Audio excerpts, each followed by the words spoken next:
Welcome to Java Forum. Now we are going to see how to install .NET Core 3.1 on CentOS Linux 8 operating system. So currently .NET Core 3.1 long-term support edition is still available and supported.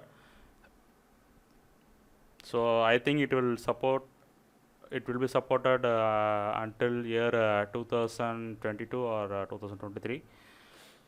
So let us see how to install .NET Core 3.1. So you can see these are the .NET 3.1 binaries. So we are not going to install all this one. We are simply going to install this generic tar.gzip file, which is a download from .NET website. So this tar.gzip file contains all the SDKs and runtimes.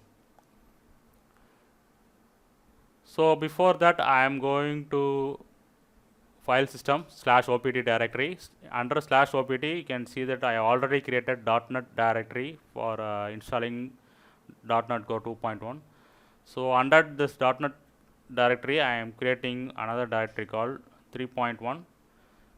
And in .NET apps directory, I am creating another directory called 3.1. So .NET for binaries and .NET apps for .NET applications. Separately I created for binary and separately I created a directory for applications.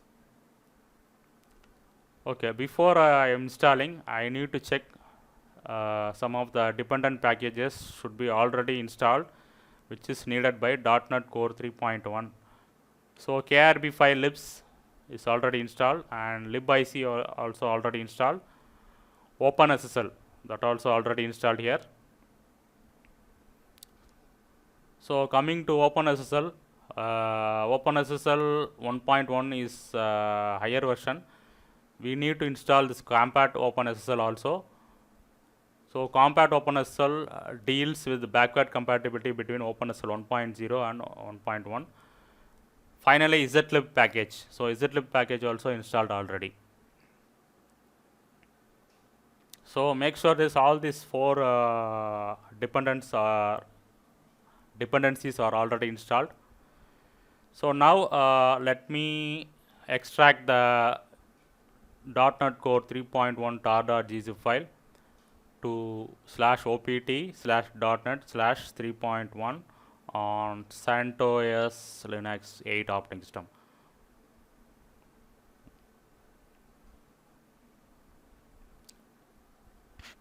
Extraction is successful.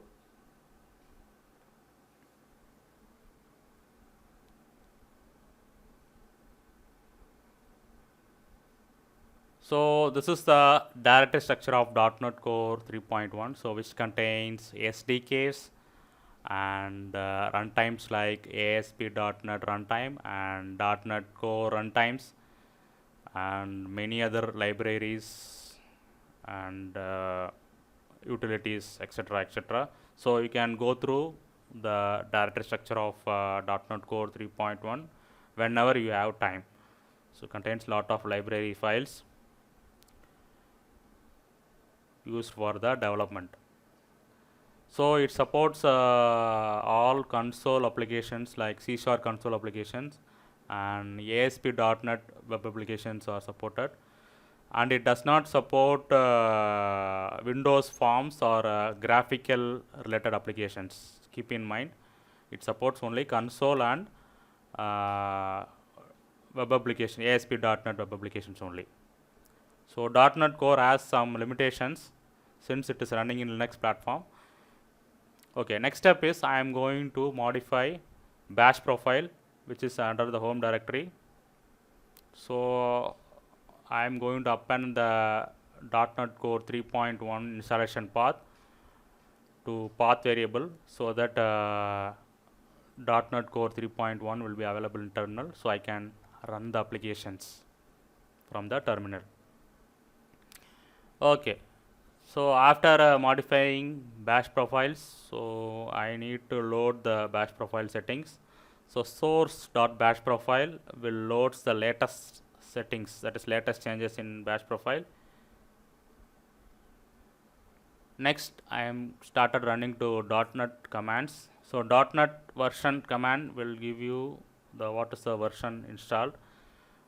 .NET list SDKs will give you what are the SDKs available, and .NET list runtimes will give you what are the runtimes like ASP.NET or .NET Core App Runtime installed. So you can see that it's pointing to .NET Core 3.1 only. So now I am going to .NET Apps directory. So inside .NET Apps, I am going to 3.1 since we are using .NET Core 3.1.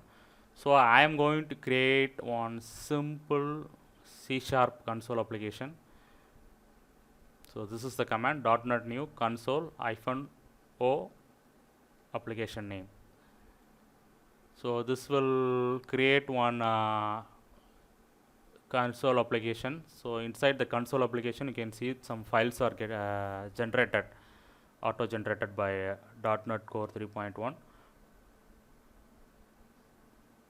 So let me go to the file system once again. .NET apps, .NET. Okay. So this is the data structure of the console application which I have created now. So you can see that sample files are created.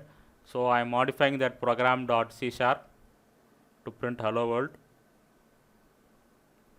So you can add extra logic to this program.c# file if you are expert in C#. Now I am going to run this .NET console application.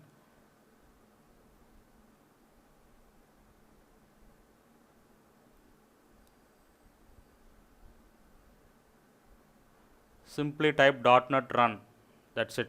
So go inside that .NET console application folder and type .NET space run. So you can see that hello world is got printed from program.c# file. Okay, now I am coming one directory back, that is 3.1 directory. I am going to create another application. So this will be the web application, ASP.NET web application. So this is the command used to create ASP.NET Core 3.1 web application. So optionally I am giving no HTTPS so that this application will run in browser without HTTPS protocol. Okay, so you can see that ASP.NET Core 3.1 web application is got created. So inside that you can see lots of files are generated. So pages directory, you can see that lot of HTML files are there, and www root contains JavaScript, and inside lib directory you can see Bootstrap and jQuery frameworks are there, and also you can see that two C# files, startup.c# and program.c# are generated. So you can modify this C# file if you are expert. You can add logic, extra logic to this C# files. It depends upon your needs. So now I am going to run this simple ASP.NET Core 3.1 web application. So let me go back to the terminal. So I came back to the terminal. Go into get into that web app directory. Simply type .NET watch run. So this will start the web server which is internally, that is inbuilt inside .NET Core 3.1, and this will start the application listening on port 5000. So start the web browser, type localhost 5000 to access this ASP.NET 3.1 web application.